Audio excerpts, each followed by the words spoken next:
Caitlin Clark gets hurt and the WNBA fan base collectively loses their shit. It's too loud. It's too loud.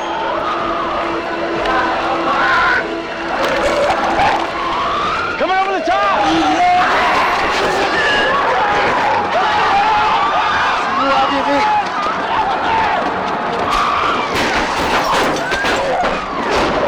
Command, we have a breach at Salvation Gate.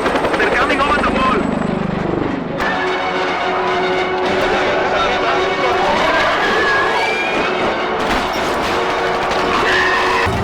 תקריבי חיים בשביל להוציא אותו חי!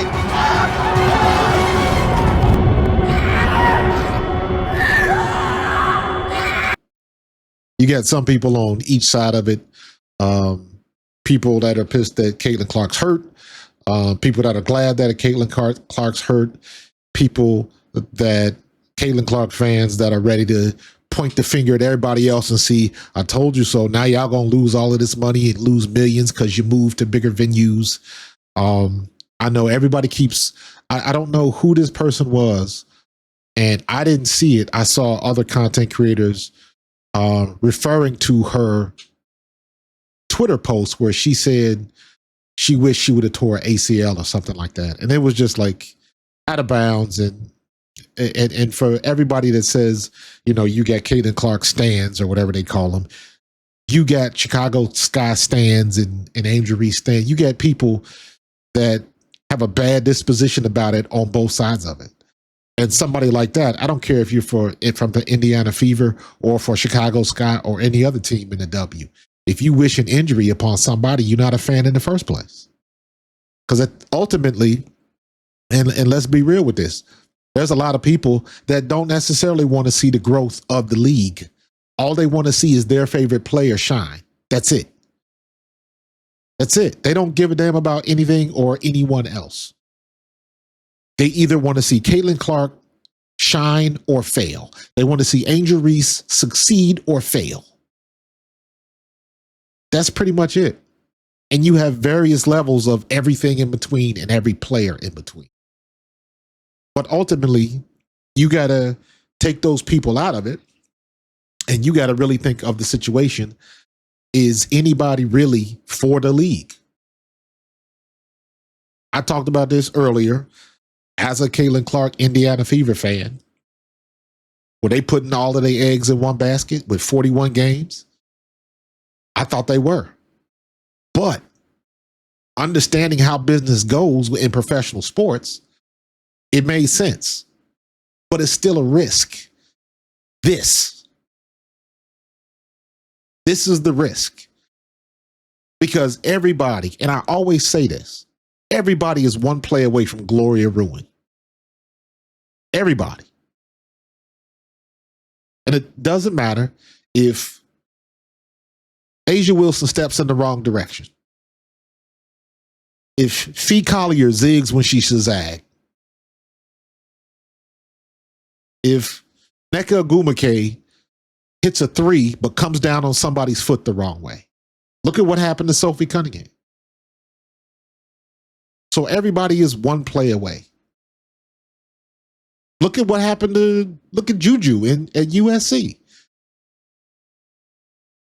She's done that play a million different times, but it was on that day, on that play, at that angle, the expiration date on that knee was pulled.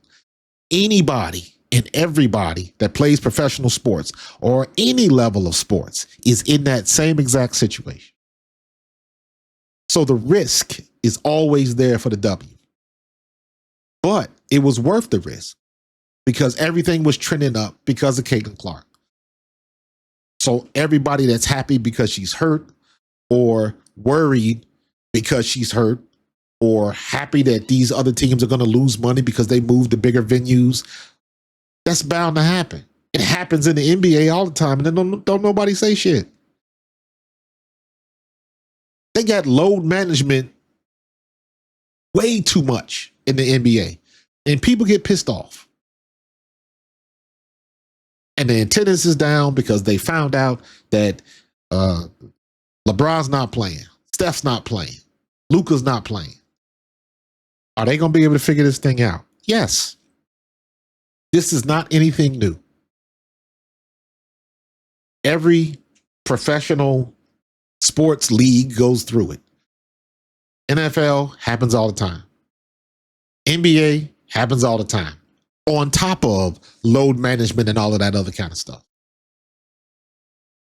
So it's funny.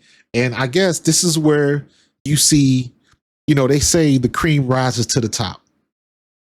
Well, there's also processes where you filter out and all of the bad stuff rises to the top. And you know what you do? You scoop it out. You scoop it out and you consume everything else. Whatever cliche you want to use, it's the same thing. Now we got an opportunity to weed through the nonsense, weed through the BS. Because what I've realized is that a lot of these people that are so negative on one side or the other, they always seem to bring up everybody's coming for, backlash against. And they're saying all of these things, but the reality of it is what they'll do is they'll find a couple of social media posts and they'll find the ones with a lot of traffic. And then that is what they base their comments on. Well, this person's got 15,000 views on this video, which means everybody's backlashing. It's got to be all negative or it's all positive, and you can't really follow that, but people do, and people believe it. It's so funny now how over the top a lot of these content creators are, and I include myself in that number. Because at the end of the day, you're trying to get viewership, you're trying to attract attention with your thumbnail and your title and things of that nature.